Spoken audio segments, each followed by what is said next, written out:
자, 우리 신년 사경회를 시작하도록 하겠습니다. 3일째 신년 사경회를 시작하겠습니다. 우리 현재 5개 언어로 통역이 되고 있습니다. 필요한 언어에 설정하셔서 인도를 받으시면 좋겠습니다. 우리 먼저 우리 김성중 집사님께서 찬양 인도해 주시겠습니다.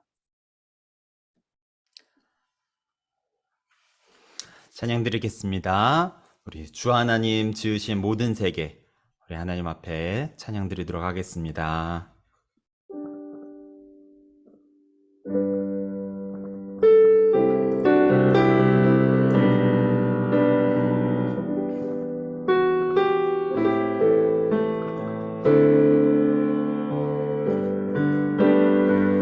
주 하나님 지으신 모든 세계 내 마음 속에 그리워 볼 때 하늘의 별 울려 퍼지는 뇌성 주님의 권능 우주에 찾네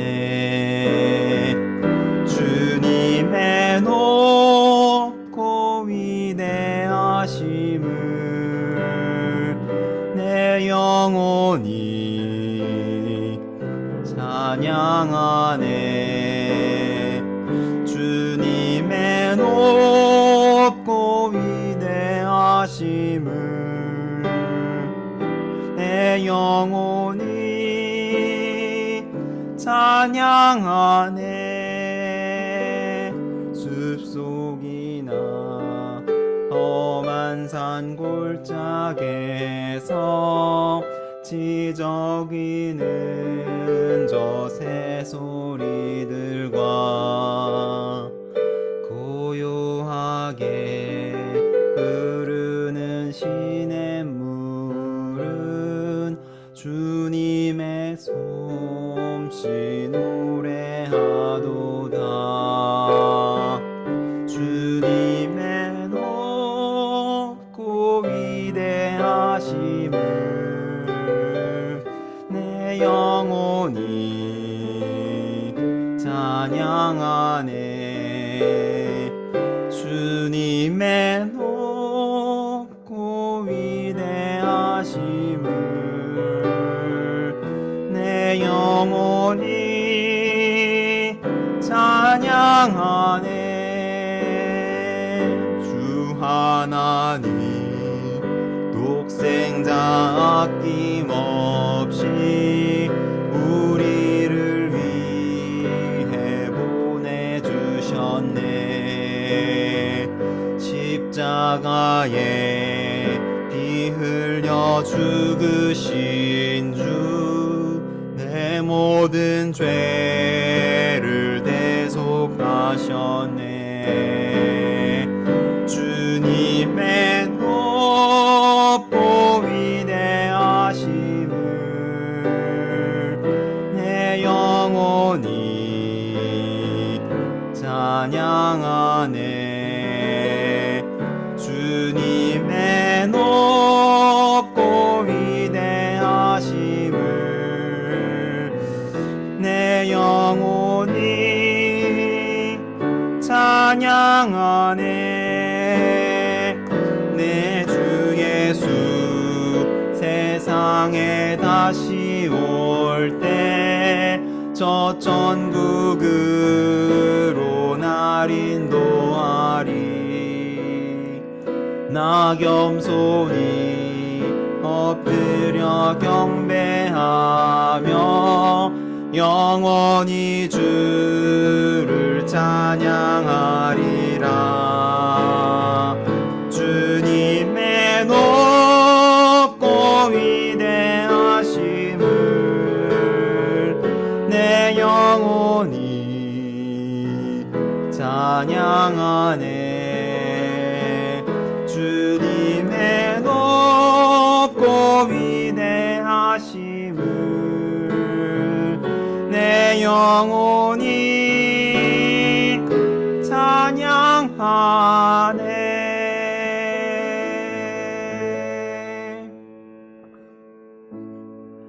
주님과 같이 내 마음 만지는 분은 없네. 오랜 세월 찾아 난 알았네. 내겐 주밖에 없네. 주님과 같이 주님과 같이 내 마음 만지는 분은 없네. 오랜 세월 찾아 난 알았네. 내겐 주밖에 없네. 주자비 강같이 흐르고 주 손길 치료하네. 고통받는 자녀 품으시니 주밖에 없네. 주님과 같이 내 마음 만지는 분은 없네. 오랜 세월 찾아 난 알았네. 내겐 주밖에 없네. 주님과 같이 주님과 같이 내 마음 만지는 분은 없네. 오랜 세월 찾아 난 알았네. 내게 주밖에 없네. 내겐 주밖에 없네.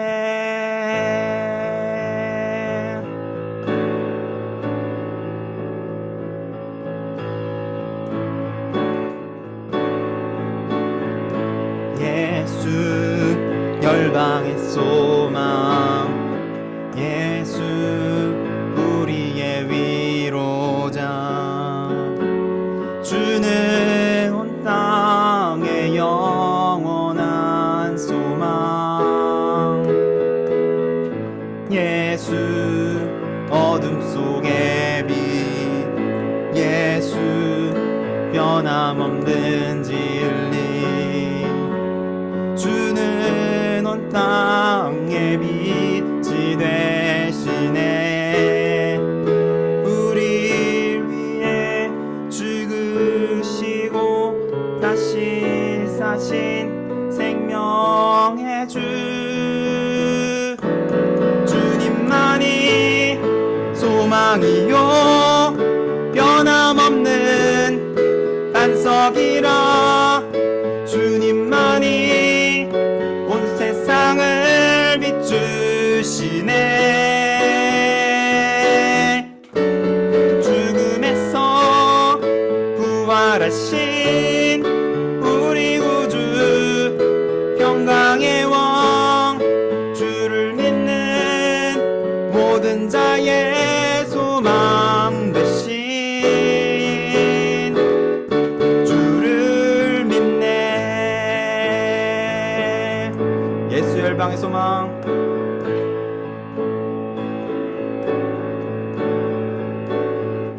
예수 열방의 소망, 예수 우리의 위로자, 주는 온 땅의 영원한 소망. 예수 어둠 속의 빛, 예수 변함없는 진리, 주는 온 땅의 빛이 돼 대신에 우리를 위해 죽으시고 다시 사신 생명의 우리를 위해 죽으시고 다시 사신 생명의 주님만이 소망이요 변함없는 반석이라 주님만이 온 세상을 비추시네. 또 죽음에서 부활하신 우리 구주 평강의 왕 주를 믿는 모든 자의 소망 되신 주를 믿네. 주를 믿네. 주를 믿네.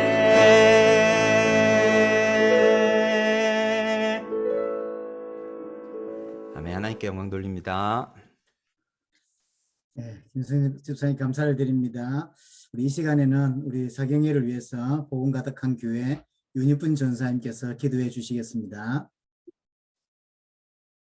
오직 이것을 기록함은 너희로 예수께서 하나님의 아들 그리스도이심을 믿게 하려 하며 또 너희로 믿고 그 이름을 힘입어 생명을 얻게 하려 함이니라.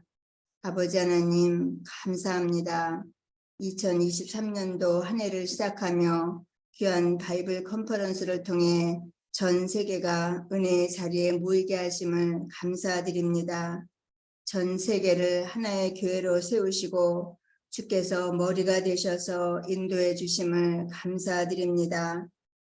하나님께서 선지자들을 통하여 성경에 미리 약속하신 예수를 그리스도로 믿게 하시니 찬양과 영광을 드립니다. 주님, 오늘도 성경을 통해 증언해 주셨고 사도들과 초대교회를 통해 증언해 주신 예수가 그리스도 이 복음이 증언될 때 저희들에게 크신 은혜를 주시옵소서.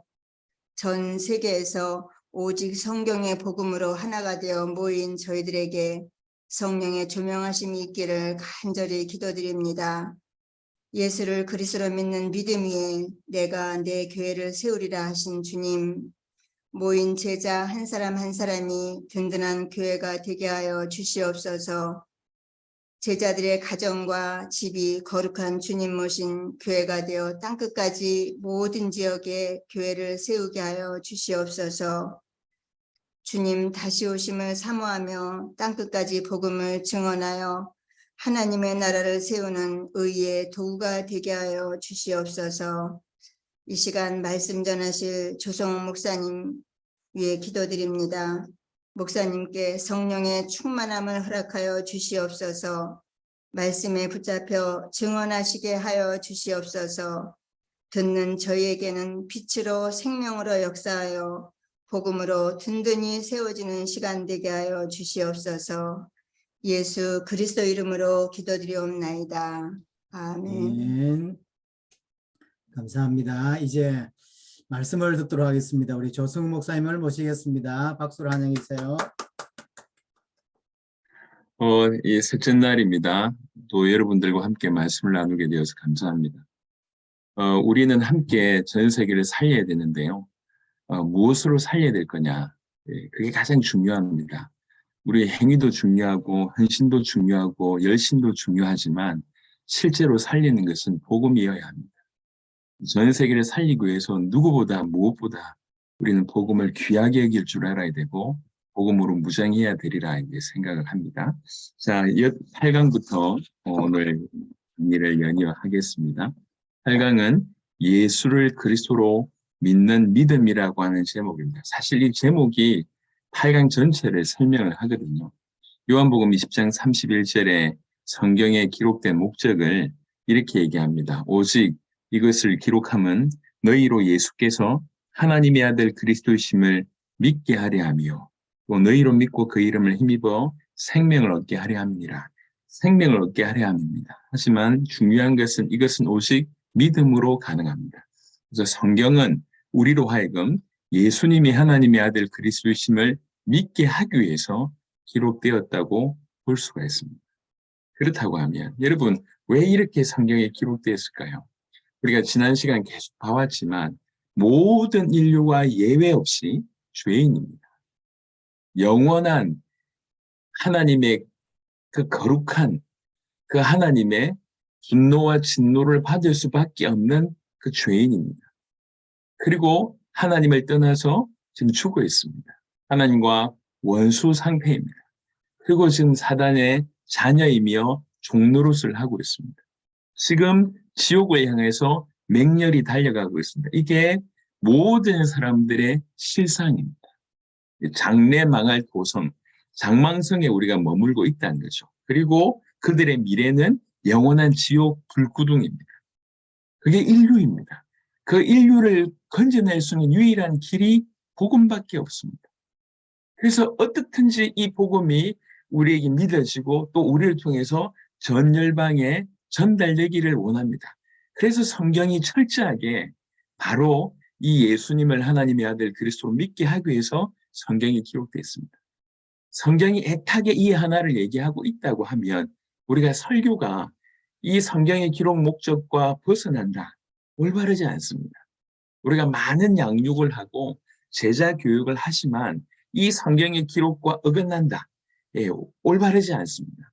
심지어 열심히 전도하고 선교합니다. 여러분 전도와 선교가 이 엄청나게 넓기도 하고 많지 않습니까? 아주 방법론도 다양합니다. 하지만 전도이든지 선교이든지 제가 이해하기로는 복음이 전해지는 것입니다. 전도의 도구가 전 세계에 많지만 다양한 방법의 전도 방법은 존재할 수 있지만 궁극적으로 전도는 복음이 전해지는 겁니다. 선교 또한 복음이 전해지는 것이라고 볼 수가 있습니다. 그렇다고 하면 전도와 선교가 예수님이 하나님의 아들 그리스도이심을 믿게 하는 것과 무관할 수 없습니다. 오히려 바로 그것이 참 전도와 선교라고 생각합니다. 교회 내에 수많은 은사가 존재합니다. 앞으로도 주님 오실 때까지 그런 수많은 은사는 성령께서 역사하셔서 존재할 수 있다고 생각합니다. 하지만 은사가 목적이다. 큰 오산입니다. 은사는 목적이 아닙니다. 도구입니다. 그 은사를 통해서 교회를 세우고 교회를 통해서 복음이 전해지게 하는 것이 은사를 주신 목적이라고 볼 수가 있습니다. 그래서 정말 이 땅에서 행해지는 그 수많은 것들이 목적이 있다는 거죠. 그 목적이 성경의 기록의 목적과 같을 수밖에 없습니다. 요한복음에 자세하게 보시면 예수님이 기적을 일으키고 또 예수님께서 아주 중대한 일을 하실 때마다 꼭 이렇게 얘기합니다. 이것은 너희로 믿게 하기 위함이다. 이렇게 얘기해요. 요한복음 11장에 죽은 나사로를 살리러 가기 전에 제자들하고 하는 얘기입니다. 니네가 여기 있는 것이 참 그나마 다행이다. 여기 있는 걸로 하여서 이제 이 조금 있다가 나사로를 살리게 될 것인데 여기 있게 하고 그 다음에 또 가서 나사로를 살리는 그 모든 것들을 통해서 너희로 믿게 하기 위함이다라고 하는 표현을 쓰십니다. 요한복음 13장에도 예수님께서 제자들의 발을 닦이십니다. 그래놓고 이제 곧 일이 일어날 것이다. 예수님의 어떤 십자가 사건과 그 부활 사건을 얘기하는 것 같습니다. 일이 일어나기 전에 이 얘기를 하는 것은 너희로 믿게 하기 위함이다 라고 계속 얘기합니다.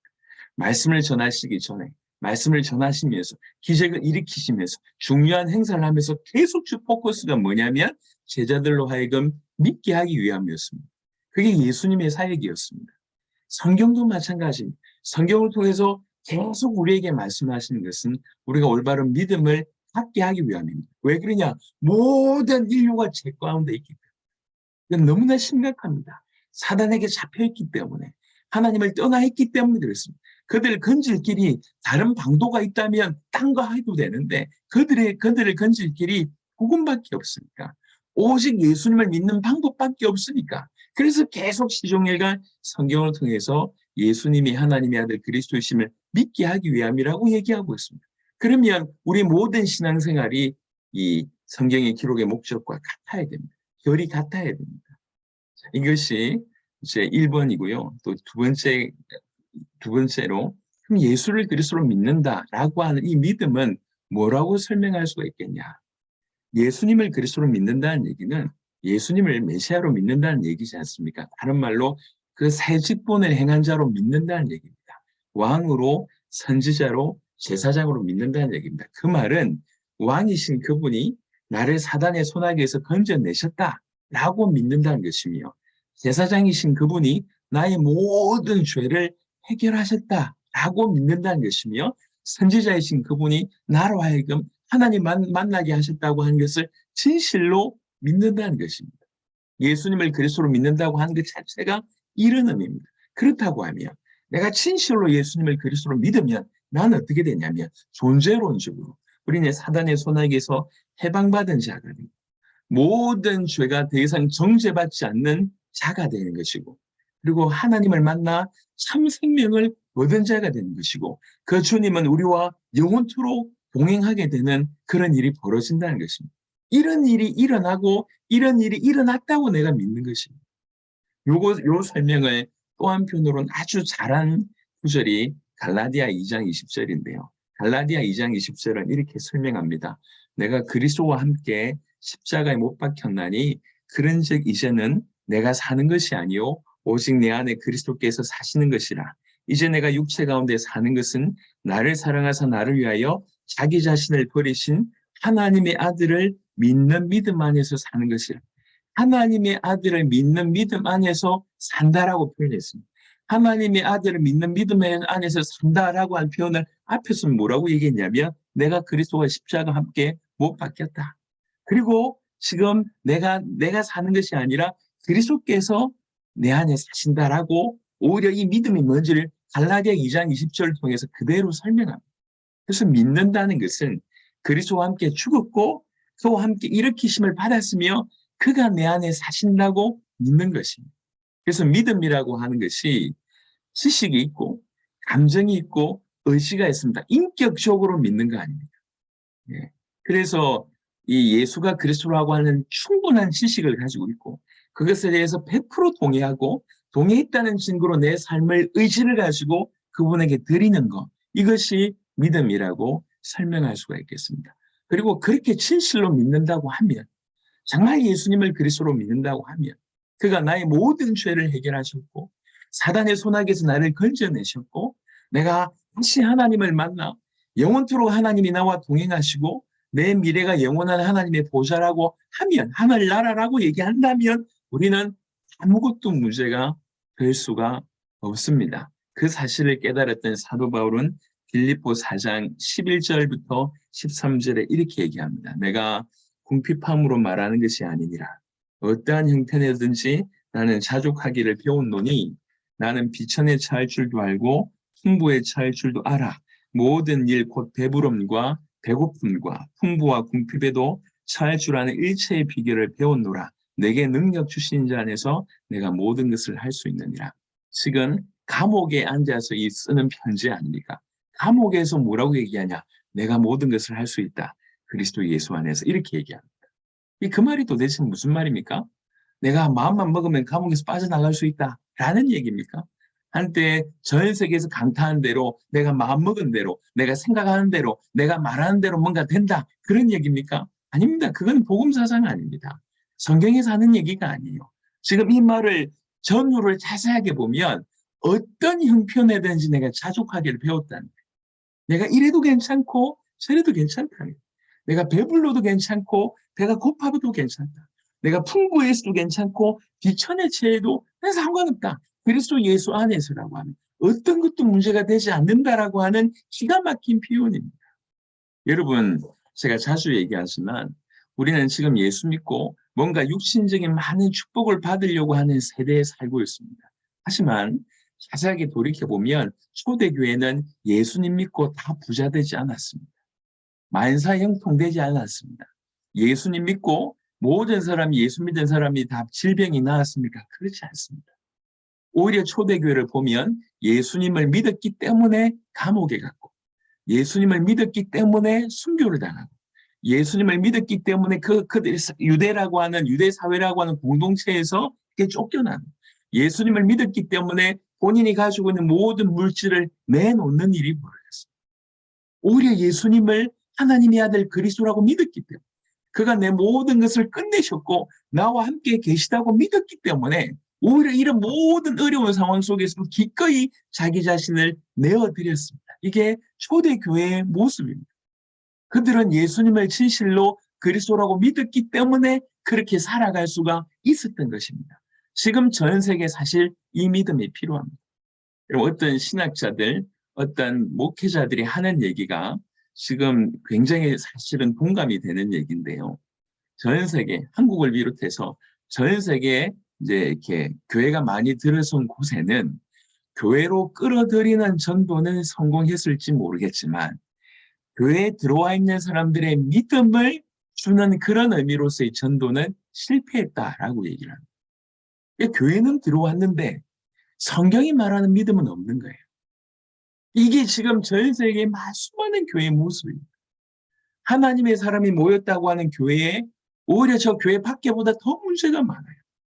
왜 그렇죠? 믿는다고 하지만 다 자기 개인의 믿음, 자기 믿고 싶은 대로 믿어요.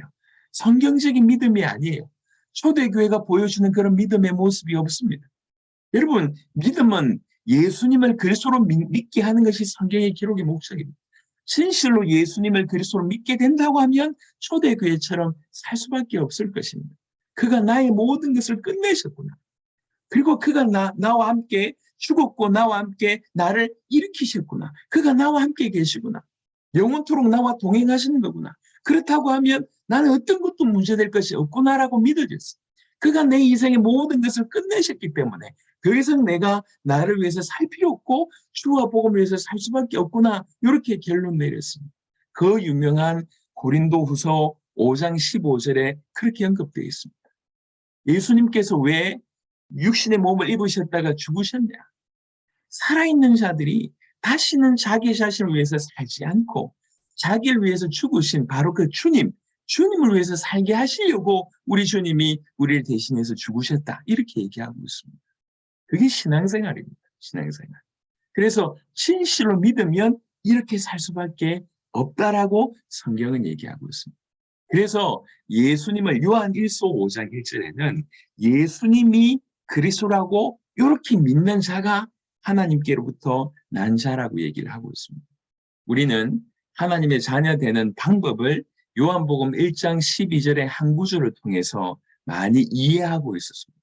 요한복음 1장 12절은 영접하는 자, 곧 그 이름을 믿는 자들에게 하나님의 자녀가 되는 권세를 주셨다고 얘기하고 있습니다. 이 영접하면 하나님의 자녀가 되는 권세 주신다고 얘기합니다. 근데 이거를 기가 막히게 어떻게 전락시켰냐면 영접 기도하면 하나님의 자녀가 된다고 얘기한 겁니다. 여러분, 영접 기도와 영접은 다릅니다. 예, 영접 기도하지만 영접을 안 할 수가 있습니다. 실제로 영접 기도한 사람들 중에 진짜로 영접이 된 사람들은 아주 적은 퍼센테이지입니다. 또 반대로 영접 기도를 따라 안 하면 구원 못 받습니까? 아닙니다. 영접 기도는 어떤 의미로 아무짝에도 아무 구원하고 아무 연관이 없을 수 있습니다. 구원은 뭐냐면 영접해야 돼요. 이 영접이 뭡니까? 설명합니다. 영접하는 자, 곧 그 이름을 믿는 자라고 설명했습니다. 그 이름 믿는 것이 영접이에요. 그 이름을 믿는다는 얘기는 구약에 우리가 알고 있는 개념처럼 그 이름은 그분의 전부를 설명합니다. 그분의 전체를 얘기할 때 이름을 얘기합니다. 이름이라고 하는 것은 그 사람 전부를 뜻합니다. 그래서 예수 이름을 믿는다는 것은 예수님의 전부를 믿는다는 것이고 예수님이 어떤 분이신 것을 믿는다는 것입니다. 예수님의 본체가 뭐냐 그걸 믿는다는 것입니다. 성경은 예수님이 하나님의 아들 그리스도라고 얘기가 되어 있습니다. 그래서 요한복음 1장 12절과 요한일서 5장 1절을 연결시키면 왜 연결시켜야 되냐면 우리가 익히 알기로 요한복음과 요한일서의 저자는 같은 사도 요한입니다. 같은 사람이에요. 요한복음 1장 12절과 요한일서 5장 1절은 같은 얘기예요. 즉 영접이라고 하는 것은 그 이름을 믿는 것이고 예수 이름을 믿는다고 하는 것은 예수님이 어떤 분이신지를 믿는다는 것입니다. 즉 예수님이 하나님의 아들 그리스도라고 하는 사실 믿는 것, 이것이 그 이름을 믿는 것이고 이것이 영접입니다. 그럴 때만 하나님께로부터 난 자라고 성경은 얘기하고 있습니다. 그래서 요한일서 5장 1절에 배경이 그런데요. 그래서 하나님께로부터 난 자, 이게 구원받은 자라고 볼 수가 있습니다. 구원은 뭐 어려운 얘기, 너무 많은 깊이가 있지만 그냥 간단하게 얘기하면 도무지 건짐받을 수 없는 어떤 상황 가운데 있다가 우리가 건짐을 받았다고 성경은 얘기하고 있습니다. 우리가 어디에서 건짐받았습니까? 골로새 1장 13절로 표현을 얘기하자면 흑암의 권세에서 건짐받은 거예요. 사단의 손아귀에서 건짐받은 것입니다. 또 우리는 어디에서 건짐받았습니까? 로마서 8장 1절 2절 보니까 죄와 사망의 법에서 죄 가운데서 우리가 건짐받았습니다. 또 우리는 어디 가운데서 건짐받았습니까? 요한복음 14장 16절부터 17절 보면 내가 아버지께 구하겠으니 그가 또 다른 보혜사를 너에게 주사 영원토록 너희와 함께 있게 하시리니 라고 하는 구절이 있습니다. 이게 무슨 말이냐면 우리는 하나님을 떠난 죽음 가운데 있다가 건짐을 받아서 지금 하나님과 함께 있다라고 하는 표현이 요한복음 14장 16절부터 17절입니다. 우리는 어디서 건짐받았는데요? 하나님을 떠나 있던 바로 그 상태. 다른 말로 죽음 상태. 다른 말로 하나님과 원수된 그 상태에서 건짐을 받은 것이. 이것 때문에 모든 문제가 왔는데 그곳에서 우리가 건짐받은 것이. 사단의 손아귀에서 죄 가운데서 하나님을 떠난 죽음 가운데서 우리가 건짐받은 것입니다. 이게 구원받았다고 설명할 수가 있는 것입니다.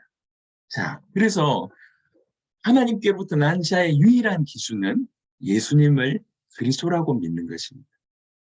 예수님을 그리스도라고 믿지 않는 이 일은 사실은 교회 안에 있으면서도 하나님을 믿는다고 하지만 사실은 이 믿음에서 실패했던 인물들이 유대인들이잖아요.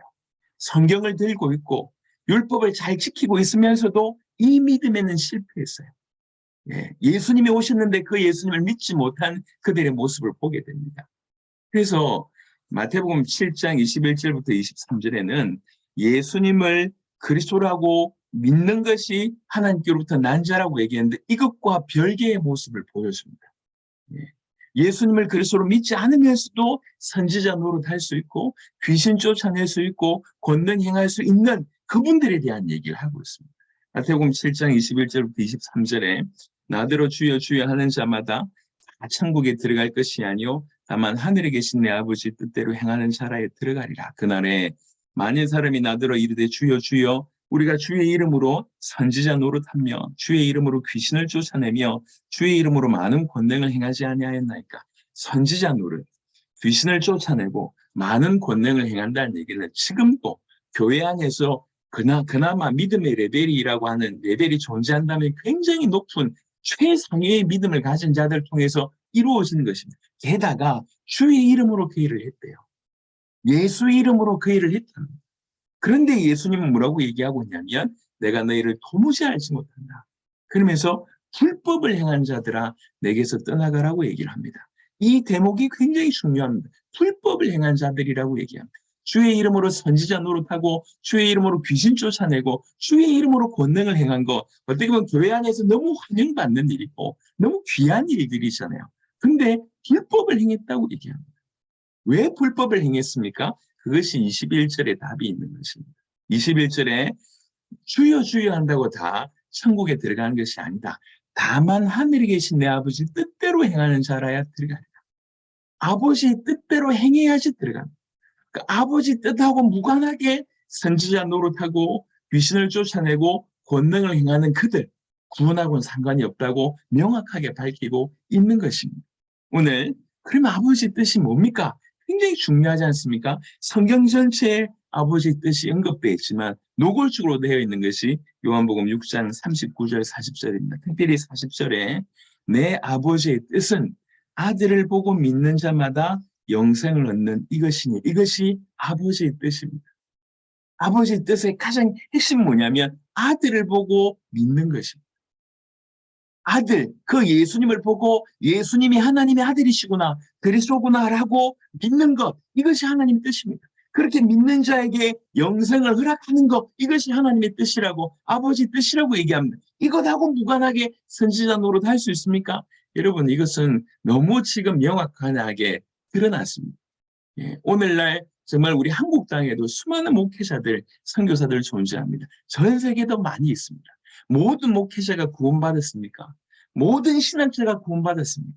물론 적지 않은 대부분의 목회자들, 신학자들 구원받았을 뿐만 아니라 하나님의 뜻에 귀하게 쓰임받고 있다고 분명하게 제가 말씀드릴 수가 있겠습니다. 하지만 모두냐? 직분 받으면 구원받습니까? 아닙니다. 그런 직분을 받았음에도 구원하고 무관할 수 있다는 거예요. 우리 중에도 엄청나게 귀신을 쫓아내고 권능 행하는 사람들이 많습니다. 의외로 이단들 중에 그런 사람들이 많습니다. 예수 이름 이용해가지고 권능을 행해요. 예수 이름 이용해서 귀신 쫓아냅니다. 하지만 복음하고 무관합니다. 명확하게 우리가 볼 줄 알아야 됩니다. 아버지의 뜻은 뭐냐? 아들을 보고 믿는 자 영생 얻는 이것이라고 얘기합니다. 예수님을 보고 하나님의 아들 그리스도로 믿는 그에게 영생을 허락하신 것이 아버지의 뜻이고 39절에 나를 보내신 이의 뜻은 내게 주신 자 중에 내가 하나도 잃어버리지 아니하고 마지막 날에 다시 살리는 이것이니라. 하나도 잃어버리지 않는 하나도 잃어버리지 않는 그래서 하나님의 선택한 자들이 마침내 모두가 구원받게 하는 이 세계복음화 이것이 하나님의 명확한 뜻이라고 볼 수가 있습니다.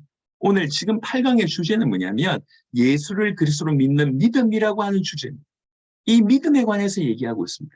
이 믿음과 벗어나면서도 선지자 노릇할 수 있고 귀신을 쫓아낼 수 있고 권능을 행할 수 있지만 이 믿음하고 무관하다고 하면 천국하고도 무관할 수 있다고 성경은 분명히 밝히고 있습니다. 조금 더 나아가서 제가 구원과 관련해서 생각해 볼 사람들이라고 얘기해서 세 종류의 사람들을 썼습니다. 이쪽에는 귀신을 쫓아내고 권능을 행하고 선지자 노릇하는 그런 부류라고 얘기하면 이쪽에는 조금 실제적인 부류입니다. 유대인들에 관해서. 그다음에 고넬료에 관해서. 조금 더 고민해 볼 아볼로에 관해서 실제적인 인물들 가지고 얘기했습니다. 여러분, 제가 지금 정말로 좀 긴장을 가지고 있는 것은 오늘날 전 세계 교회를 제가 적어도 확인해 본 교회들의 모습을 보면 유대교로 돌아가고 있습니다. 그곳에서는 하나님 말씀도 있고 그리고 주님에 대한 열심도 있고 그리고 나름의 어떤 선함도 있고 구제도 있고 봉사도 있고 치유도 있고 능력도 있고 기적도 있습니다. 다 있는데 뭐가 없냐? 예수님이 없습니다. 그게 유대교의 모습입니다. 그런데 이렇게 유대교처럼 믿는 사람이 오늘 교회 안에 들어와 있으면 굉장히 칭찬받을 겁니다. 점점 우리가 어떤 것을 보게 되냐면 예수의 이름은 예수님이라고 하는 것은 알아야 될 많은 것들 중에 겨우 하나 정도로 이해하고 있습니다. 그래서 몰라도 되는 것처럼 그냥 기초로 알아도 되는 그 정도로 지금 교회가 역임을 받고 있습니다. 교회가 교회 안에서 그런 모습이 일어나고 있습니다. 여러분 이건 큰일입니다. 교회가 점점 유대교화되어 가고 있습니다. 그래서 복음뿐만 아니라 구원조차도 너무나 땅에 떨어져 있는 것을 보게 돼요. 영접 기도하면 구원받는 것처럼 교회 충성봉사하면 구원받는 것처럼 예수 이름으로 기도해서 조금 응답을 받거나 기적을 경험했거나 병이 나았으면 그것이 구원의 증거인 것처럼 여러분 예수 이름으로 기도해서 여러분이 병이 나았습니다. 그럼 여러분 구원받은 겁니까? 아닙니다. 그렇지 않습니다. 구원은요, 내가 병이 나서 내가 구원받은 자라고 여기시면 안 됩니다. 구원의 유일한 기준은 예수님을 믿는 것 말고는 기준이 없어요. 예수님 당시에, 초대교회 당시에 수많은 사람들이 예수님으로 말미암아 병 나았습니다. 다 구원받았습니까? 수를 헤아릴 수 없는 수많은 사람들이 예수님의 이름으로 치유받았습니다. 다 구원받았습니까? 아닙니다. 치유받고 도망갔어요. 예수님 십자가 달려 돌아가실 때 남아있는 사람들 120명밖에 없었습니다. 치유받고 도망가고 기적 경험하고 도망갔습니다. 오병이어의 기적 그걸 경험하고 도망갔다니까요. 여러분들이 예수 이름으로 기도해서 병 나을 수 있습니다. 그게 왜 구원의 증거가 됩니까?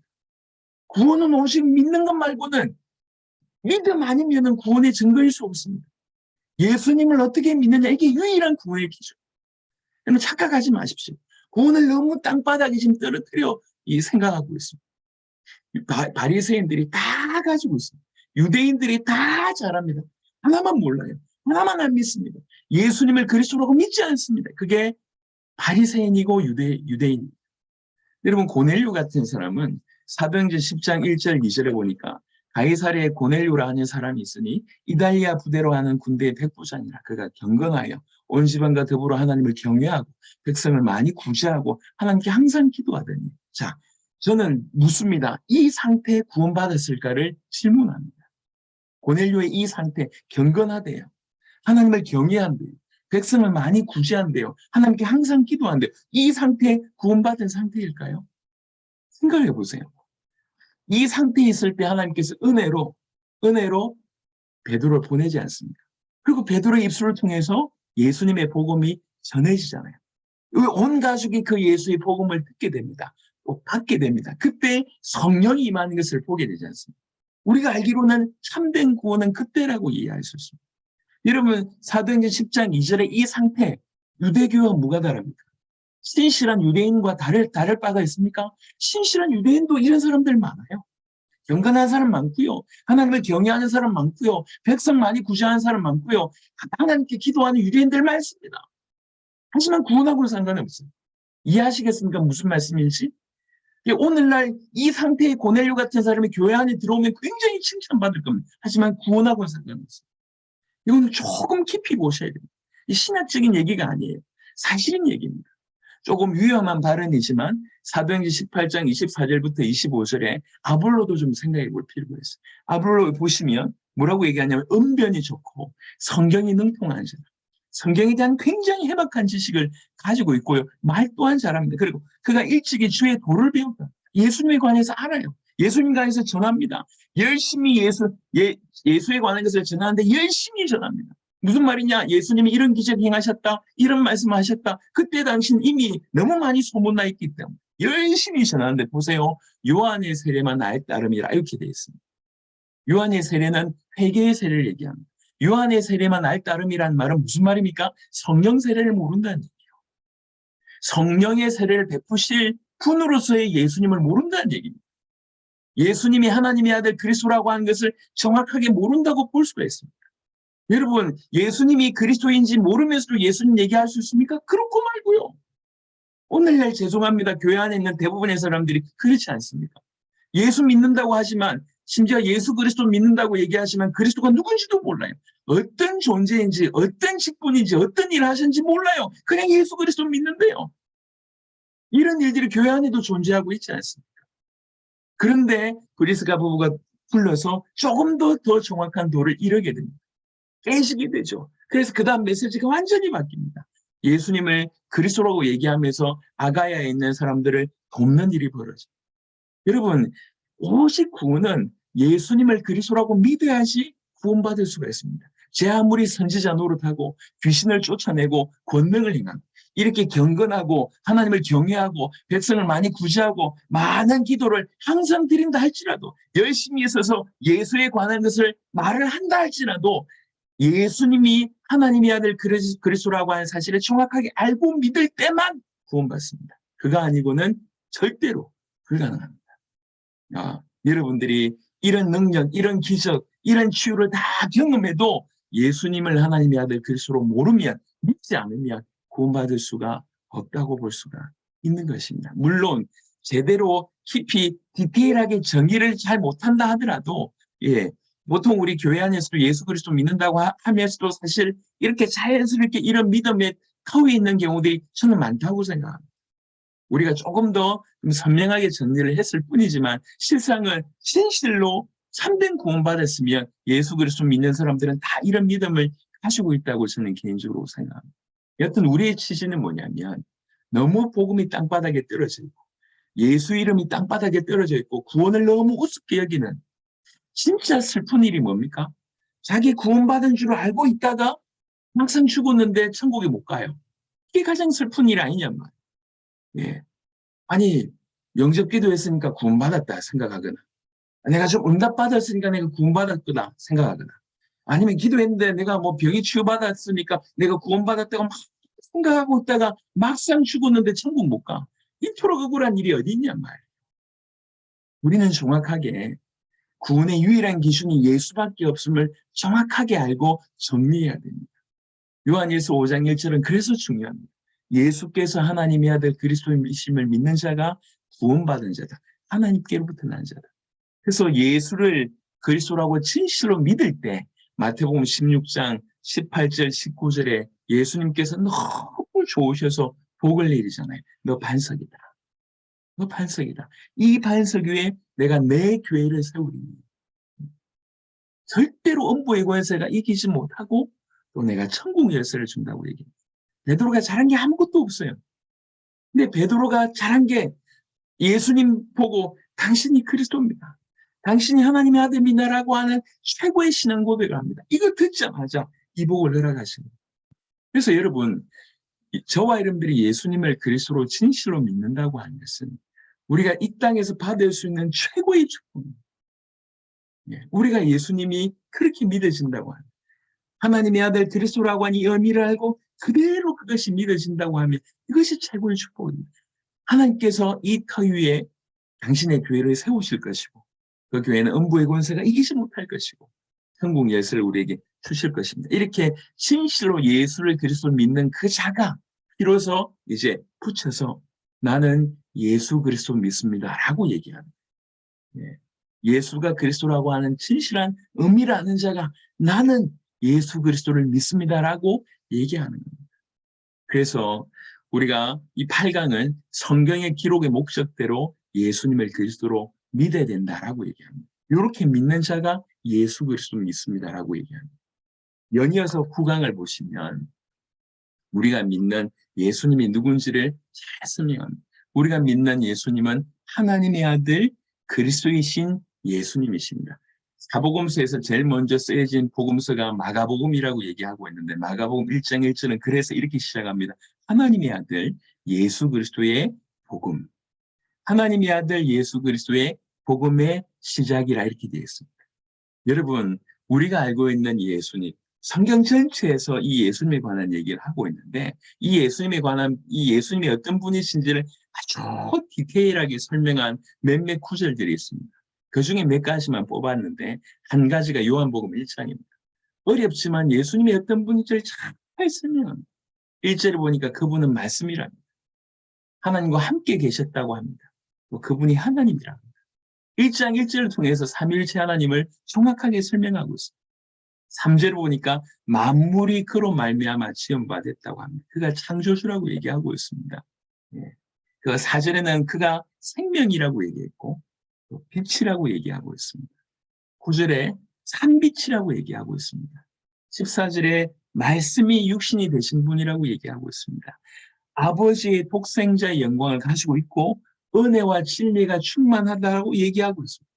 17절에 보니까 은혜와 진리는 바로 그 그리스도이신 예수로 말미암아 온 것이라고 얘기하고 있고요.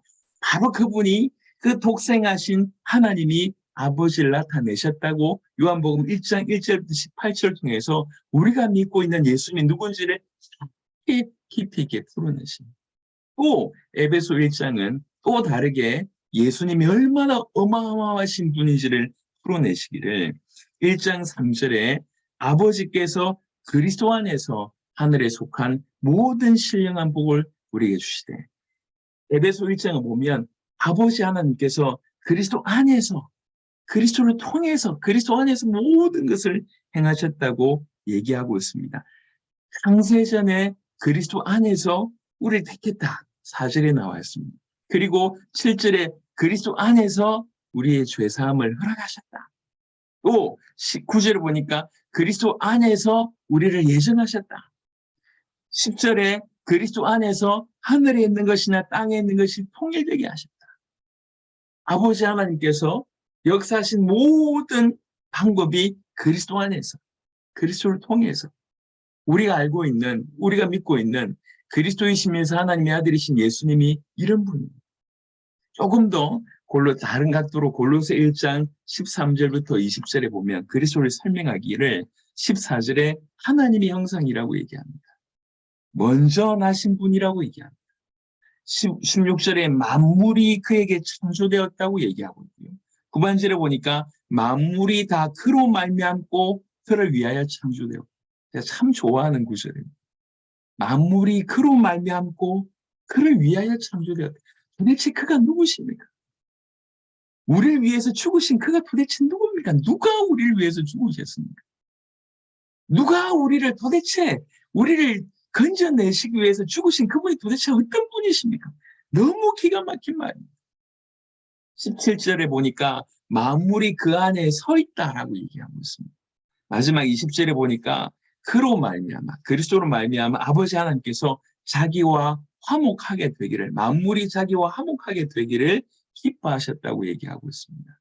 여러분, 우리가 지금까지 예수님에 관한 얘기를 살펴보면서 예수님이 하나님의 아들 그리스도다라고 계속 얘기했습니다.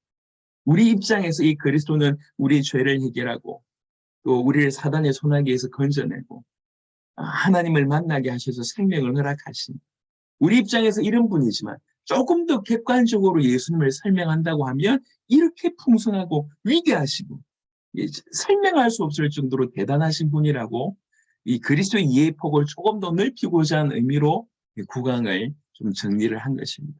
그런데요, 이 그리스도 예수께서 무슨 일을 하시냐면 아버지를 나타내신다. 하나님 아버지를 우리 성경을 통해서 확인할 수 있지만 가장 정확한 것은 그리스도 예수를 통해서 아버지를 볼 수가 있습니다. 요한복음 14장의 7절에 예수님께서 이제부터는 너희가 그를 알았고 또 보았느니라 라고 얘기합니다. 그러니까 빌립이 무슨 말을 합니까? 아버지 좀 보여주세요 라고 얘기하니까 예수님께서 이렇게 내가 오래 너희와 함께 있었는데도 모르겠냐? 그러면서 나를 본 자는 아버지를 보았거늘 이렇게 얘기합니다. 내가 아버지 안에 거하고 아버지가 내 안에 계시다라고 선언합니다. 그러면서 내가 하는 말이 그냥 하는 말이 아니라 아버지께서 내 안에 계셔서 그 얘기를 하신 것이다라고 설명합니다.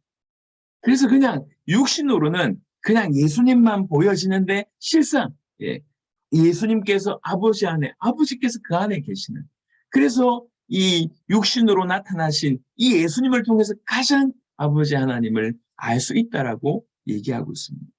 마태복음 11장에는 사실 좀 어려운 구절이기는 하지만 항상 이렇게 얘기합니다. 내 아버지께서 모든 것을 내게 주셨으니 아버지 외에는 아들을 아는 자가 없고, 자, 두 번째입니다. 아들과 아들의 소원대로 계시를 받는 자 외에는 아버지를 아는 자가 없습니다. 아버지를 어떻게 알 수 있습니까? 우리 입장에서는 우리는 어떻게 알 수 있습니까? 아들의 소원대로 계시를 받는 자, 아들의 소원대로 계시를 받을 때만 하나님을 알 수가 있습니다. 그러니까 아들을 통해서 하나님을 알 수 있다고 마태복음 11장 27절 얘기하고 있습니다.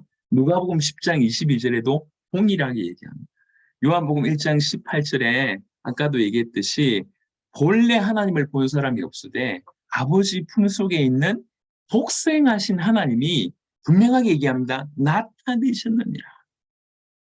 독생하신 이 하나님, 예수님이 아버지를 분명하게 나타내셨다고 얘기합니다. 요한복음 8장 19절의 후반절에 보니까 나를 알았더라면 내 아버지도 알았으리로다. 요한복음 10장 30절 나와 아버지는 하나이니라. 요한복음 10장 38절에 너희가 아버지께서 내 안에 계시고 내가 아버지 안에 있음을 깨달아 알리라 이렇게 얘기를 합니다. 그래서 예수님을 통해서 가장 정확하게 아버지 하나님을 알 수가 있습니다. 왜 그렇습니까? 그가 아버지를 드러내셨기 때문에, 나타내셨기 때문에 그렇습니다. 우리가 알고 있는 예수 그리스도에 대한 얘기를 이해의 폭을 계속 넓히고 있는데 요한복음 1장을 통해서 예수님은 이런 모습이고, 에베소 1장을 통해서 예수님은 이런 모습이고, 골로새 1장을 통해서 예수님은 이런 모습이다 얘기를 쭉 하면서 또 다른 각도로 그런데 이 예수님이 아버지를 나타내신다고 얘기합니다. 근데 또 다른 각도로 성령이 바로 이 그리스도 예수를 증언한다고 얘기하고 있습니다. 여러분, 성령이 어떤 분이신지는 성경 전체에 나와 있습니다. 특별히 그분의 활동, 그분의 역사, 그분이 우리에게 베풀어 주신 은혜, 우리에게 허락하신 수많은 은사, 우리를 통해서 맺혀지는 수많은 열매, 어마어마한 기록들이 이 성경에 나와 있습니다. 하지만 그래서 이 성령에 대해서 많이 이제 궁금해하기도 하고 또 좀 헷갈려 하기도 합니다. 적지 않은 성령 운동을 하시는 분들이 대부분 어디에 초점을 맞추냐면 성령이 우리에게 허락하시는 그 은사에 초점 맞춰져 있습니다. 그래서 죄송하지만 끝이 실패로 끝나는 경우들이 많습니다. 여러분, 사도행전 성령에 관해서 알려면 무엇보다도 성경 전체를 알아야 되겠지만 무엇보다도 예수님이 성령을 뭐라고 얘기하시는지가 가장 정확합니다. 요한복음 14장 26절에는 예수님께서 성령을 얘기하시기를 보혜사라고 얘기했습니다. 곧 아버지께서 내 이름으로 보내실 성령, 그가 너희에게 모든 것을 가르치고 특별히 내가 너희에게 말한 모든 것을 생각나게 하리라, 이렇게 얘기합니다. 요한복음 15장 26절에 후반절에 진리의 성령이 오실 때 그가 나를 증언하실 것이다. 그 성령이 나를 증언하실 것이다. 요한복음 16장 13절에 그러나 진리의 성령이 오시면 그가 너희를 모든 진리 가운데로 인도하시다. 진리 중에 진리는 예수님이 얘기하셨습니다. 내가 진리라고 얘기했습니다.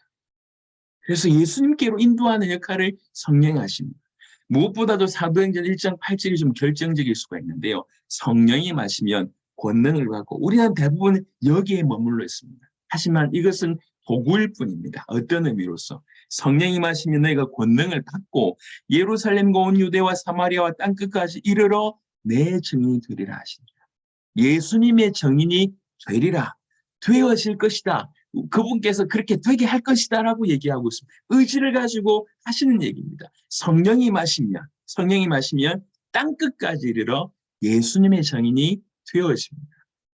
이것이 성령께서 하시는 일이기 때문에 그렇습니다. 그래서 사도행전에 보시면 2장이든지 4장이든지 간에 성령 임하실 때를 보세요.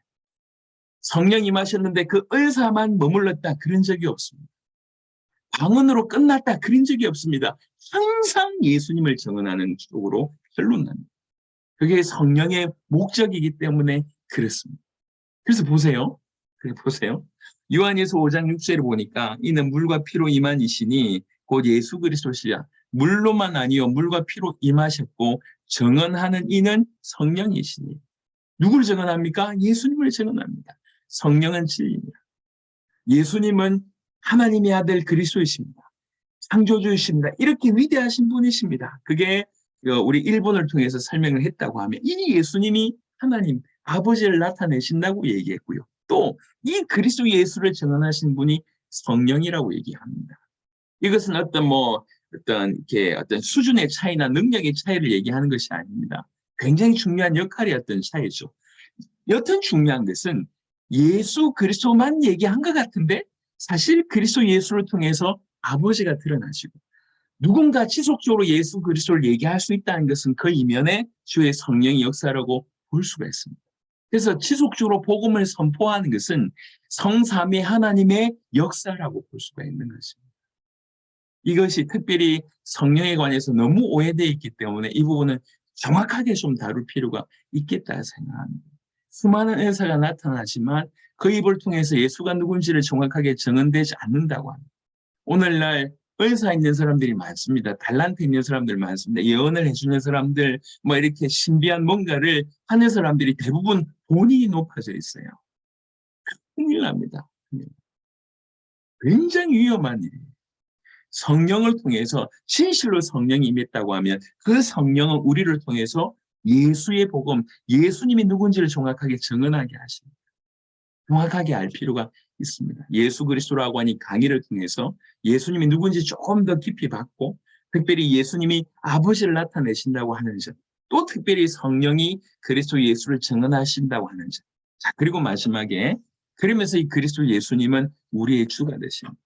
여러분 약간 좀 다른 얘기로 예수님이 하나님의 아들 그리스도라고 하는 것은 객관적인 사실입니다.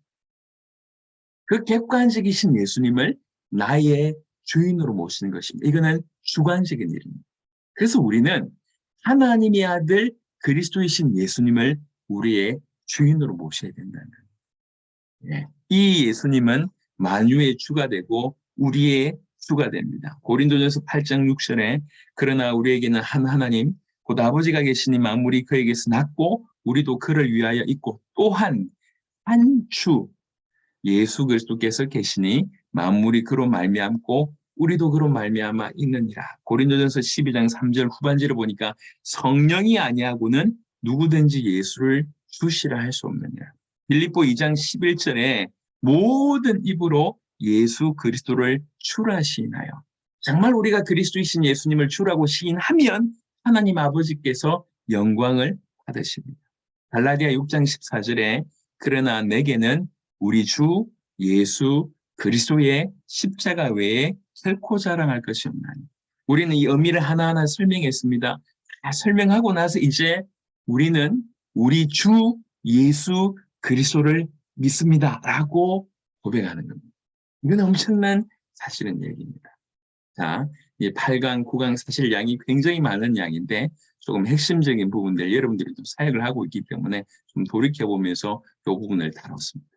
잠시 준비한 기도에 관한 영상 그리고 또 우리 쿠바팀의 찬양 잠시 듣고 이제 마지막 10강 강의를 하고 기도하고 오늘 마치도록 하겠습니다.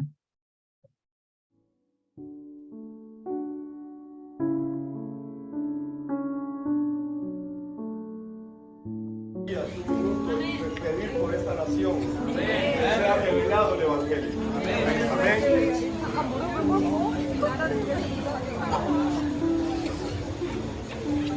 Padre Celestial, hoy venimos orando por Guatemala. Señor, te pedimos que sea revelado el Evangelio a esta nación. Durante estos 6 años, Señor, hemos hablado de que Jesús es el Cristo en cada departamento de este país. Y hoy nos hemos congregado, Señor, las naciones en este lugar. Padre, forever and ever, never leave me, never forsake me. Because you are Emmanuel, Lord Jesus, receive His Son and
bendice la vida de Jesús y bendice el mundo.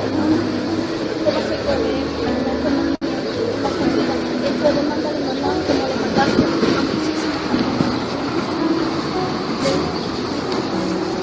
Bendice. Quiero que esté lleno, pero que esté rico en la palabra de Dios. Dice, la palabra dice, cuando uno o dos o más oran,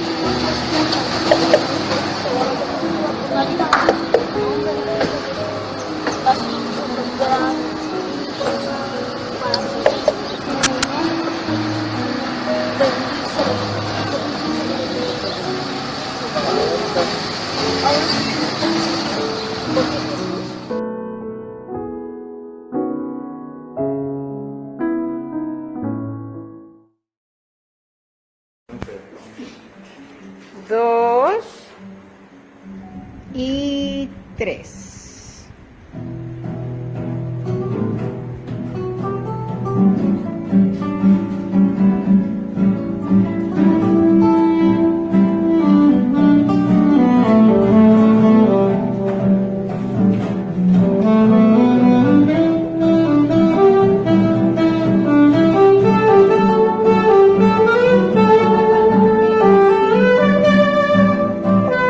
Que no me muevas.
이제 우리 쿠바 팀들이 만든 영상인데 제가 또 가지고 있는 바람에 여러분하고 또 오늘 공유하게 됐습니다. 전 세계에서 이렇게 다양한 지역과 다양한 나라에서 간절히 기도하는 일들이 전 세계적으로 일어나고 있습니다. 또 우리가 이렇게 모이는 요런 모임 자체에서도 이런 풍성한 기도가 계속 일어났으면 좋겠습니다. 우리 10강을 좀 진행하고 다 같이 어제처럼 좀 기도하는 시간 갖도록 하겠습니다. 이게 계속 점철이 되는 거잖아요. 그러니까 인간의 모습을 이해하고 우리에게는 반드시 그리스도가 필요함을 이해하고 그리고 예수님만이 그리스도라고 하는 것을 이해하고 그렇다고 하면 우리는 그렇게 믿어야 된다. 우리가 믿는 예수님이 이런 분이다. 성삼위 하나님 삼위일체는 이런 분이다 라고 하는 것까지가 지난 시간이었다고 하면 요는 뭐냐면 그럼 지금 우리는 어떻게 살아야 돼? 요 얘기잖아요. 그게 이 10강의 내용입니다. 신앙생활에 관한 얘기인데요. 사실은 이것은 우리뿐만 아니라 전 세계 모든 교회가 정말 깊이 필요합니다. 지금 교회는 예수님이 하나님의 아들 그리스도라고 하는 이것을 정확하게 이 복음을 정확하게 들어서 믿을 수 있도록 해야 됩니다. 그 일들이 교회 안에 일어나야 되고 그리고 이 교회를 통해서 열방으로 뻗어가야 됩니다. 그래서 우리는 열방으로 뻗어나감과 동시에 사실 이 교회가 그 역할을 할 수 있도록 돕는 일들 동시에 이제 좀 진행을 해야 되겠죠. 명확하게 알아야 됩니다. 우리가 뭘 해야 될지. 우리에게 주어진 복음과 우리가 걸어가야 될 길이 명확하기 때문에 그 안에서 우리가 뭘 해야 되는지를 정확하게 알아야 됩니다. 그러면 우리는 지금 어떻게 살아야 됩니까? 우리 신앙생활은 어떻게 해야 되겠습니까? 성도의 삶은 어떻게 하면 되겠습니까? 구약의 그 율법의 조항이 613가지라고 얘기합니다. 너무 많은 율법의 조항들이 있지만 신약 성경에도 조금 보시면 굉장히 많은 내용이 이건 해야 됩니다. 이건 하지 말아야 됩니다. 그 내용이 사실 엄청나게 많습니다. 그래서 조금 열심히 해볼라 치면 너무 해야 될 것이 많고 너무 하지 말아야 될 것이 많아서 중도에 멈추고 싶은 생각들이 많이 들기도 합니다. 하지만 조금 자세하게 보시면 성도의 신앙생활은 어떻게 보면 굉장히 간단합니다. 이렇게 한번 설명해 보겠습니다. 하나님께서 먼저 아담과 하와에게 언약을 주셨습니다. 그걸 우리는 행위 언약이라고 얘기합니다. 그 말은 무슨 말이냐면 지켜야 되는 언약이기 때문에 행위 언약이라고 얘기합니다. 그것에 이제 우리가 실패를 하게 되죠. 그래서 우리를 그 행위로서는 절대로 건진받을 수가 없기 때문에 우리에게 다시 구원의 길을 주셨는데 이것은 믿기만 하면 구원 얻을 수 있다라고 하는 차원에서 그 언약을 은혜의 언약이라고 얘기합니다. 메시아를 통해서 이루실 구원의 언약이죠. 그래서 메시아가 탄생하실 것이고 고난당하실 것이고 죽으실 것이고 또 부활하실 것이고 성령께서 임하시고 또 재림하실 것에 대해서 약속을 허락하셨습니다. 그런데 행위 언약은 이걸 지켜야 된다고 얘기하면 은혜 언약은 믿어야 된다고 얘기를 합니다. 근데 믿음이라고 하는 부분의 이면에는 반드시 뭐가 들어있냐면 인격적으로 지정의 관점으로 볼 때도 정확하게 알고 100% 동의하고 그 다음에 의지를 가지고 따라야 됩니다. 이 의지를 가지고 따라야 되는 부분들까지 포함한다고 얘기하면 믿음 안에서는 반드시 이런 순종이라고 하는 것이 내포되어 있습니다. 그래서 믿음이라고 얘기할 때 행위가 없다, 순종이 없다, 그건 가짜다라고 야고보가 언급하고 있습니다. 진실한 믿음은 반드시 순종이 포함되어 있습니다. 또 요한복음 같은 데 보면 예수님께서 뭐라고 얘기하고 있냐면 믿음과 순종을 같이 이렇게 섞어 사용할 때가 있습니다. 그러니까 진짜로 믿는다고 하면 순종이 따라올 수밖에 없고 올바로 순종한다고 얘기할 때 그것은 믿음을 전제로 한다. 이렇게 볼 수가 있습니다. 그래서 오늘 10강은 반드시 믿음과 순종을 같이 보거나 아니면 믿음 안에 순종이 포함되어 있다는 것으로 이해할 때 이것이 다 좀 정리가 될 것이라고 설명드릴 수가 있겠습니다. 근데 아담은 이 언약에 불순종하게 됩니다. 창세기 3장 6절의 내용을 우리가 알고 있습니다. 호세아 6장 7절은 이렇게 정의를 하는데 그들은 아담처럼 언약을 어기고 거기에서 나를 반역하였느니라. 요 구절은 굉장히 중요합니다. 아담도 언약을 어겼는데 그들도 아담처럼 언약을 어겼다라고 정의합니다. 그러면서 거기에서 나를 반역하였다고 얘기하고 있습니다. 그러니까 하나님이 아담을 어떻게 생각하는지가 요한에 나와 있고요. 하나님이 인류를 어떻게 생각하는지가 바로 이 구절에 나와 있습니다. 걔네들은 언약을 어겼어. 이렇게 지금 얘기를 하고 있는 것입니다. 그래서 로마서 5장 19절에 한 사람이 언약 어긴 그 순종하지 아니함으로 많은 사람이 죄인이 됐다라고 성경은 설명하고 있습니다. 아담은 언약에 불순종했고 인류 또한 그 언약에 불순종했다고 얘기합니다. 그래서 어떻게 보면 행위 언약에서도 언약이라고 얘기할 때 행위 언약이든 아니면 또 은혜 언약이든 사실은 둘 다 요구하는 게 뭐냐면 순종이라고 볼 수가 있습니다. 행위 언약도 순종을 요구하시고 은혜 언약은 사실은 믿음을 요구하지만 믿음 안에 순종이 포함되어 있기 때문에 그래서 신앙생활은 언약 앞에 서 있는 우리 입장이기 때문에 믿는 거, 다른 말로 순종하는 것이라고 설명할 수가 있습니다.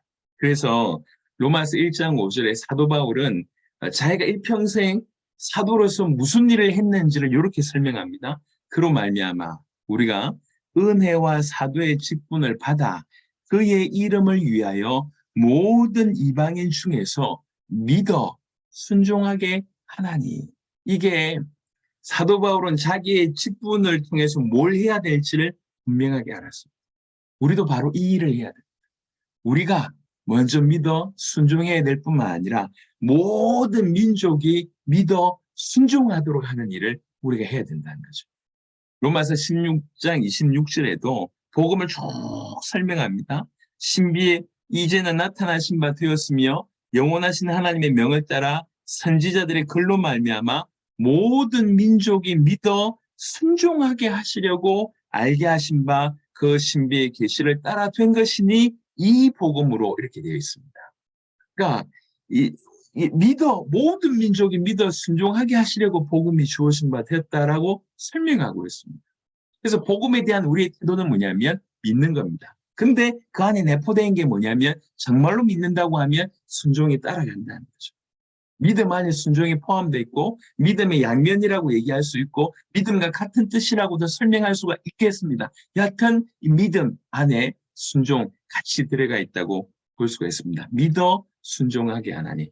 베드로전서 1장 2절에도 곧 하나님 아버지의 미리 하심을 따라 성령이 거룩하게 하심으로 순종함과 예수 그리스도의 핏부림을 얻기 위하여 택하심을 받은 자들, 이 자들은 택하심을 받았고 순종함을 위하여 택하심을 받은 자라고 볼 수가 있습니다. 그래서 믿어 순종한다. 믿는다고 얘기할 때 순종이 포함된다. 이렇게도 설명할 수가 있습니다. 그래서 고린도서 10장 6절에는 우리의 순종, 이 복종이 온전하게 될 때를 기다리고 있다고 얘기합니다. 너희의 복종이 온전하게 될 때에 모든 복종하지 않는 것을 벌하려고 준비하는 중이므로. 그래서 우리의 순종, 우리의 복종이 그 농도가 온전해지기를 우리 주님이 간절히 원하신다고 성경은 얘기하고 있습니다.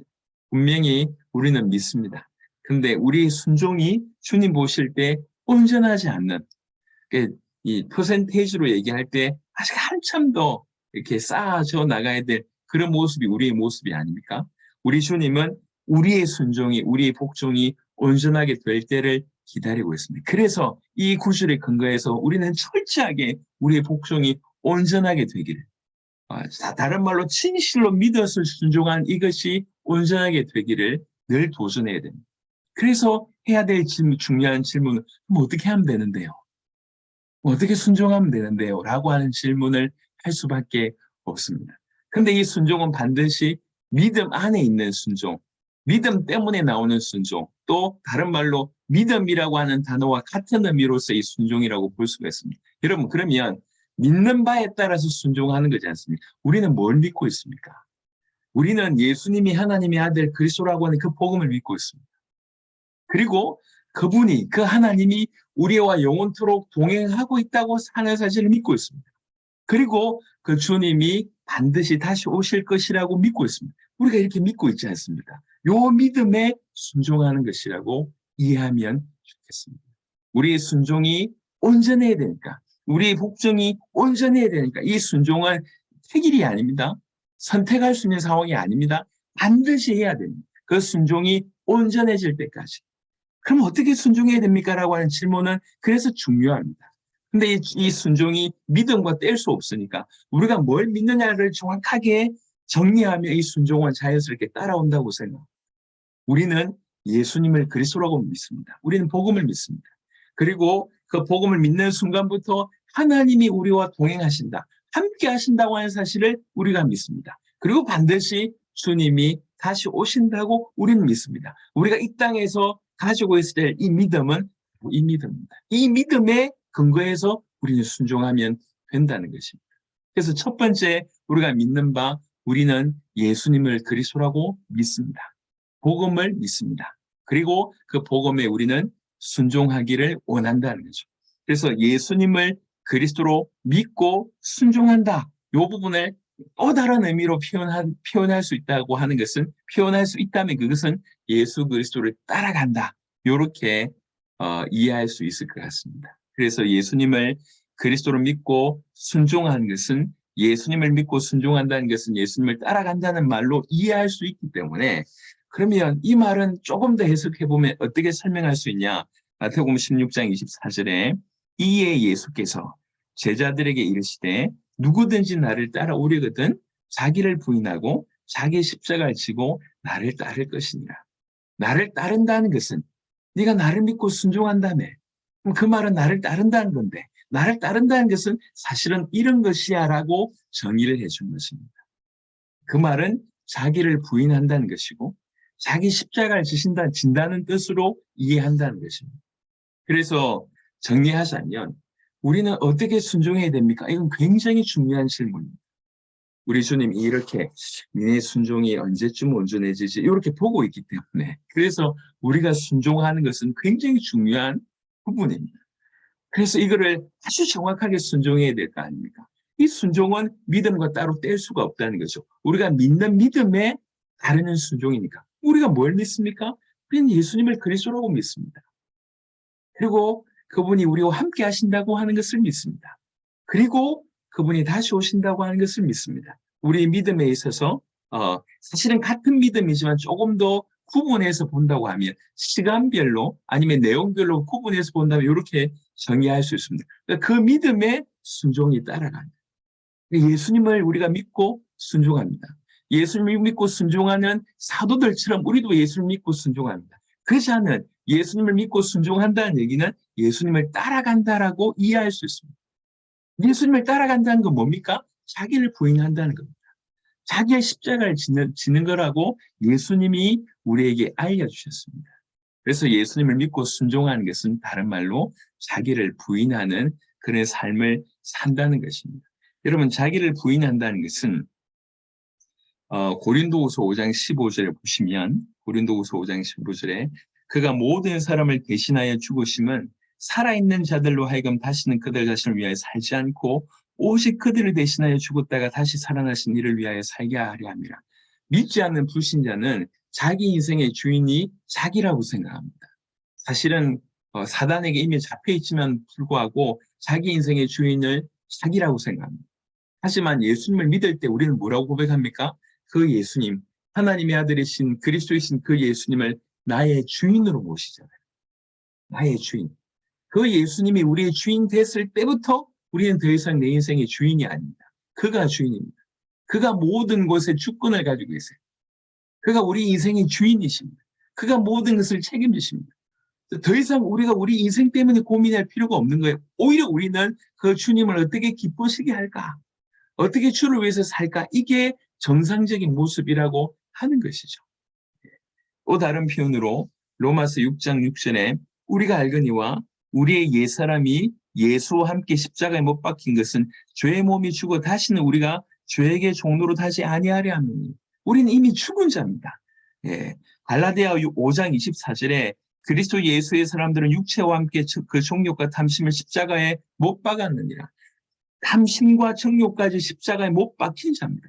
예수와 함께 못 박힌 자입니다. 우리의 옛사람은 죽었습니다. 이게 구원받은 자의 정의입니다. 나는 죽었어요. 또 나의 주인이 예수님이십니다. 이것이 자기를 부인한다고 하는 의미입니다. 그냥 성질을 죽인다거나 아니면 좀 참는다거나 그런 의미가 아니에요. 내 인생의 모든 문제 그가 끝내셨습니다. 그것을 내가 믿는 거예요. 그래서 더 이상 나를 위해서 살 필요가 없는 거죠. 나를 위해서 살지 않고 그분을 위해서 사는 겁니다. 디모데후서 2장에는 우리가 좋은 군사로 부르심을 받았다. 군사로 부르심을 받은 자는 더 이상 자기 생활에 얽매이지 않는다 이렇게 얘기합니다. 여러분 이 말은 삶을 대충 살아라 그 말을 하는 게 아니에요. 예, 오히려 더 열심히 살아야 됩니다. 하지만 돈을 위해서 사는 게 아니라는 거죠. 육신의 욕구를 위해서 살아야 되는 것이 아닙니다. 오히려 하나님의 뜻을 위해서 더 열심히 사는 것입니다. 예, 돈을 벌기 위해서 열심히 사는 그런 인생이 아니라 내가 하나님의 나라의 영광을 위해서 어떻게 헌신할까 이런 마음으로 나에게 주어진 일에 최선을 다하는 것입니다.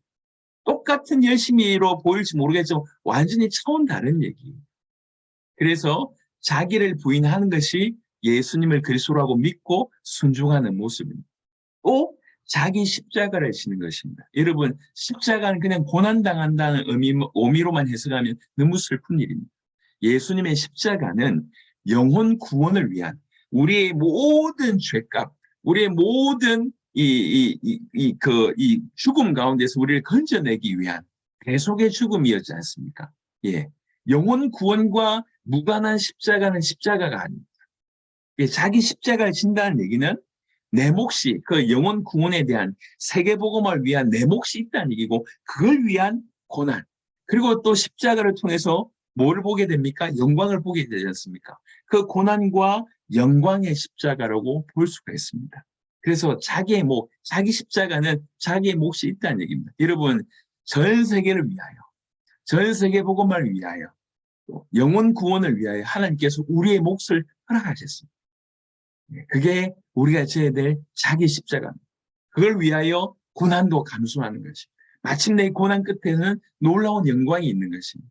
그래서 예수님을 그리스도를 믿고 순종한다는 얘기는 예수님을 따라간다는 얘기인데 그것은 자기를 부인하는 것이고 예수님처럼 내 십자가를 자기 십자가를 지고 따라간다는 것입니다.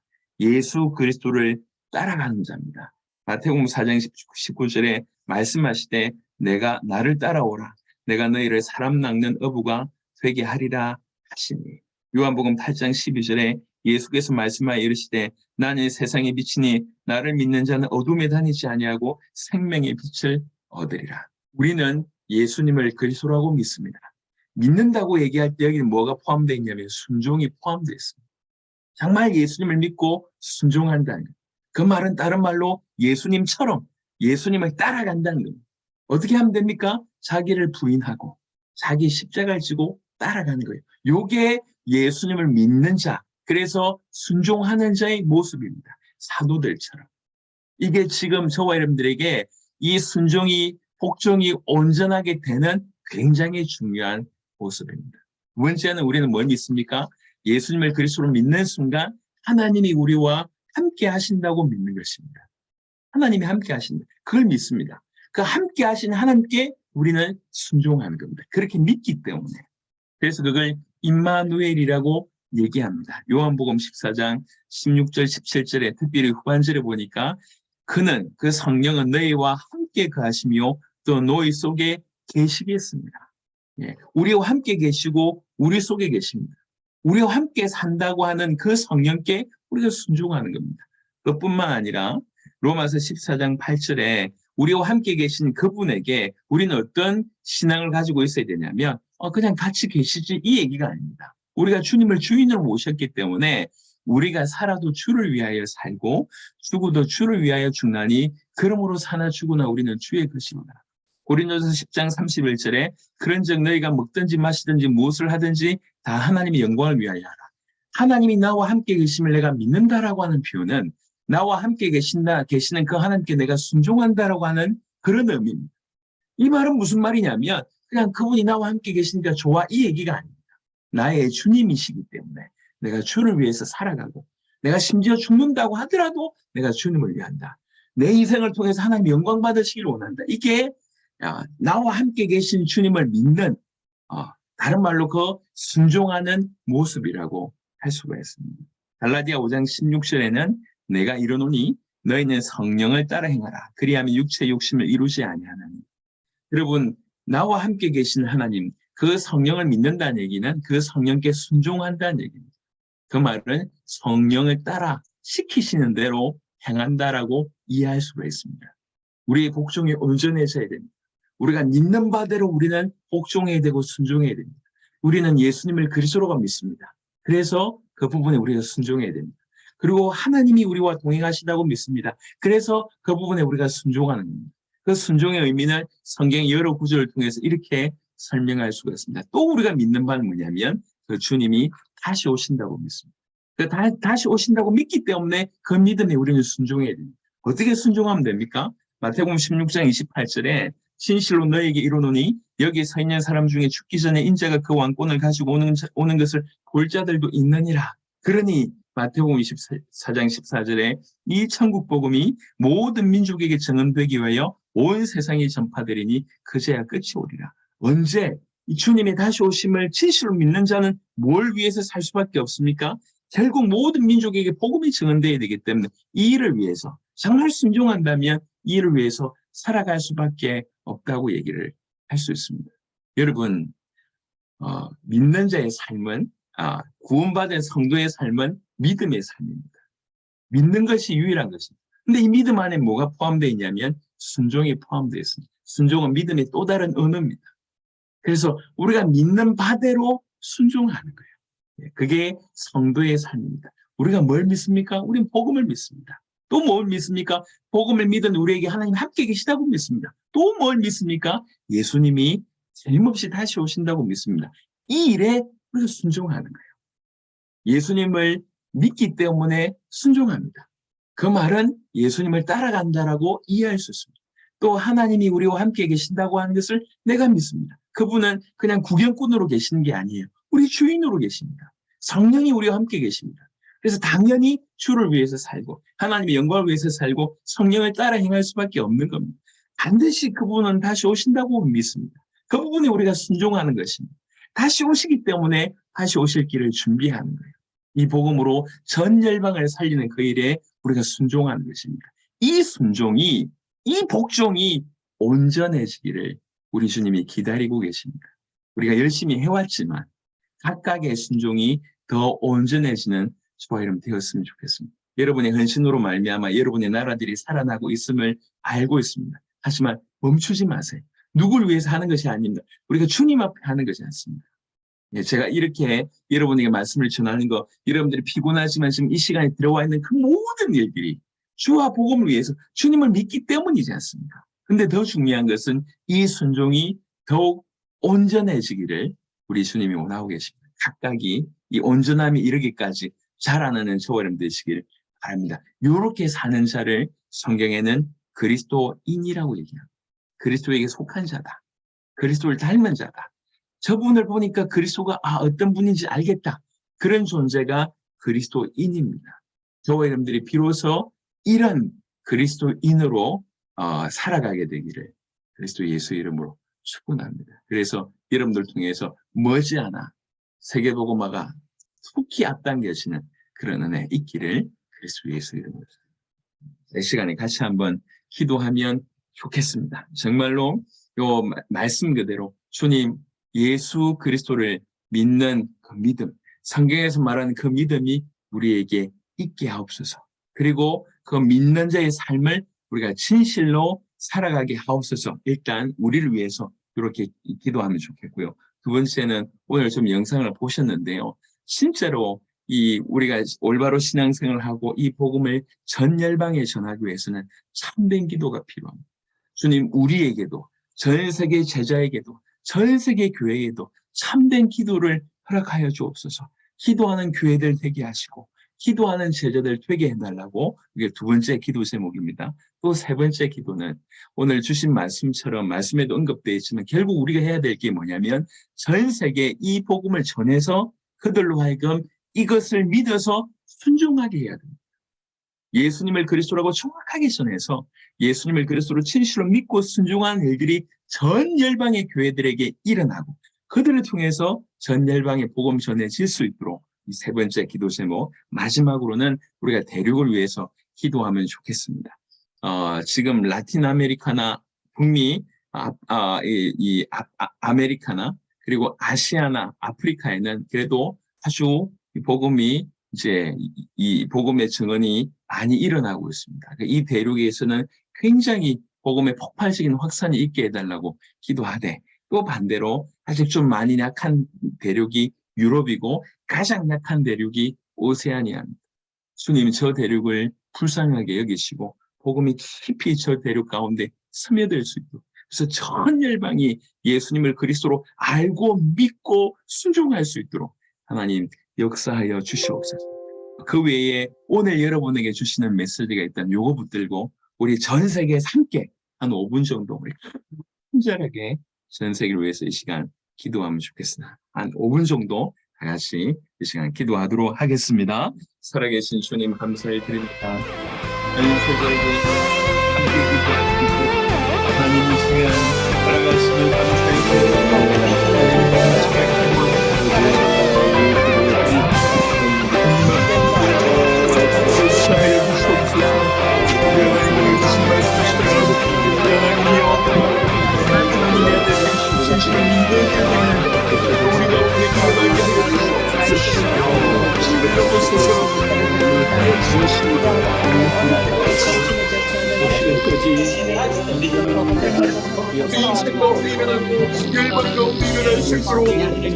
주시기를 간절히 소원합니다. 주여 이 시간 기도합니다. 정말 예수를 그리스도 모든 자들이 일어날 수 있도록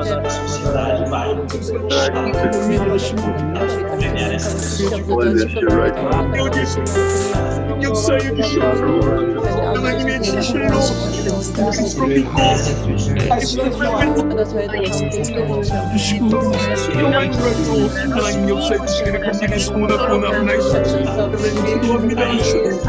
오늘 비롯하여 전 세계 제자들을 위해 기도하는 일들이 일어나게 하여 주시옵소서.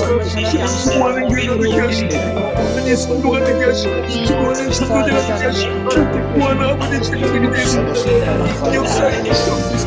열방에서 이 은혜를 기억하도록 역사에 주시기 바랍니다. 아버지 아프리카와 아시아와 아버지 하나님이여 아버지 오세아니아의 성도들 속에 기도가 일어나게 하여 주옵소서. 기도하게 하소서. 아버지 하나님 성도들이 기도하게 하소서. 제자들이 기도하게 하소서. 정말 그 것을 일어나게 하여 주시옵소서. 그런 일을 주님의 말씀을 할 수 있도록 주님 역사해 주시기를 간절히 소원하고 나옵니다. 주님이여 주님의 기도를 준비시켜 주십시오. 열방의 앞에 기도하게 하여 주시옵소서.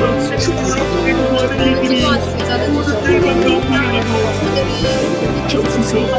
전 세계에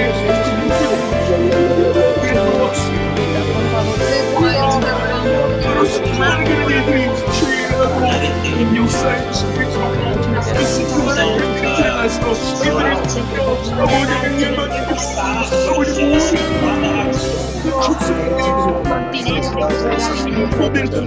모든 불신자들에게 아버지 여성들을 하나님 역사해 주시기를 기도합니다. 우리 되어져가고 있는 이 시대를 맞이하고 아버지 하나님 옆으로 천수를 공격적으로 방해하는 시대를 생각하고 있습니다. 그렇습니다. 이를 위해서 신의 핍박의 시대가 가까이 그것을 못내인 신이여 우리 분단하게 쓸 수 있도록 역사의 간절히 소원하고 원하옵나이다. 그 포기할 수 없는 이 일들을 크게 지키고 우리 모두 역사에 주시옵소서. 오늘 이 시간 보내고 대륙을 위해서 기도하고 아메리카 지식을 받습니다. 주옵소서. 모두에게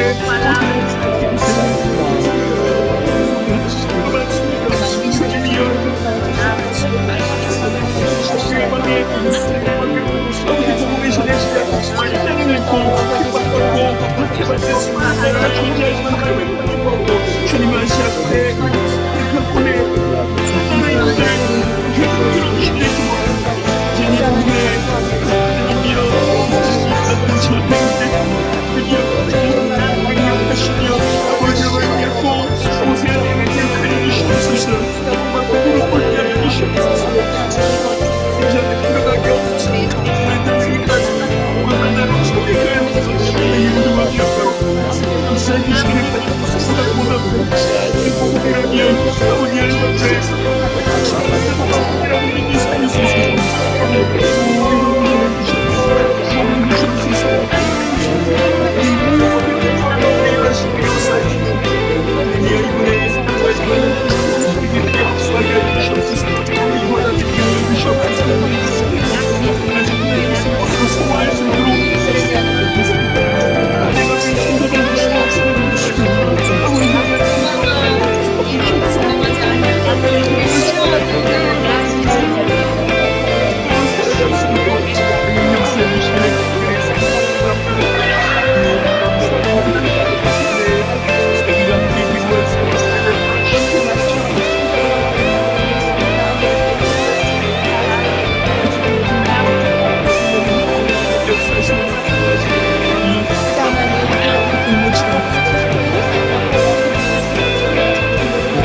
주님으로 존재할 수가 없습니다. 하나님 역사해 주시오.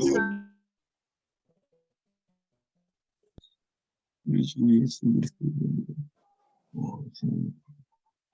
아멘. 하나님 감사합니다.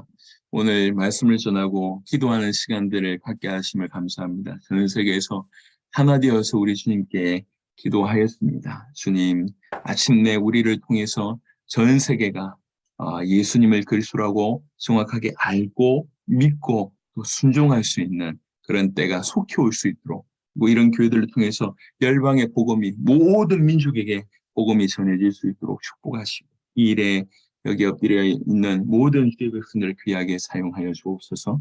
감사를 드리옵고 우리 주 예수 그리스도의 이름으로 기도드렸습니다. 아멘. 아멘. 네, 감사를 드립니다. 오늘도 함께 해주셔서 너무 감사를 드립니다. 이제 내일 하루 남았습니다. 마지막까지 잘 인도받을 수 있기를 바랍니다. 우리 목사님, 조승 목사님 축도해 주심으로 모든 순서를 오늘 마치도록 하겠습니다. 여러분 감사하고요.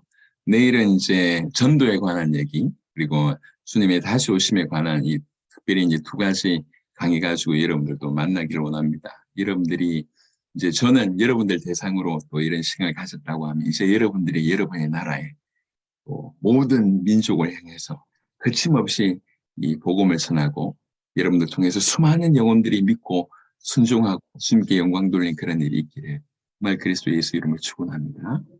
우리 주 예수 그리스도의 은혜와 하나님의 사랑과 성령의 교통하심, 오늘 이 자리에 엎드린 모든 주의 백성들 머리 위에, 주님 다시 오실 길을 준비하는 모든 제자들의 머리 위에 지금부터 영원토록 항상 함께 계실지어다. 아멘.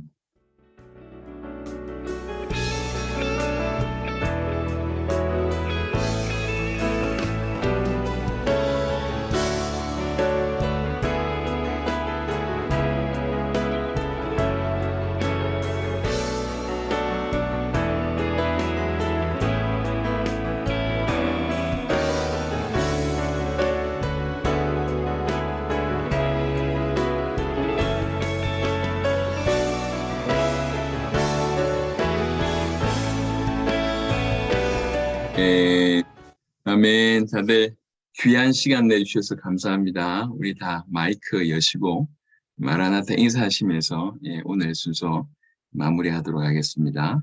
수고하셨습니다. 마라나타, 마라나타.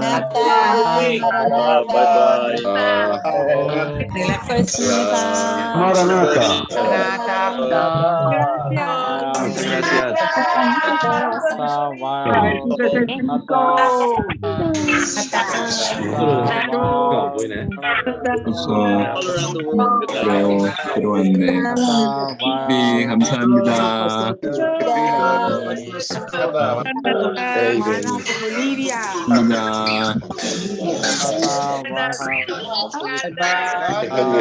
감사합니다. 바베, 비비,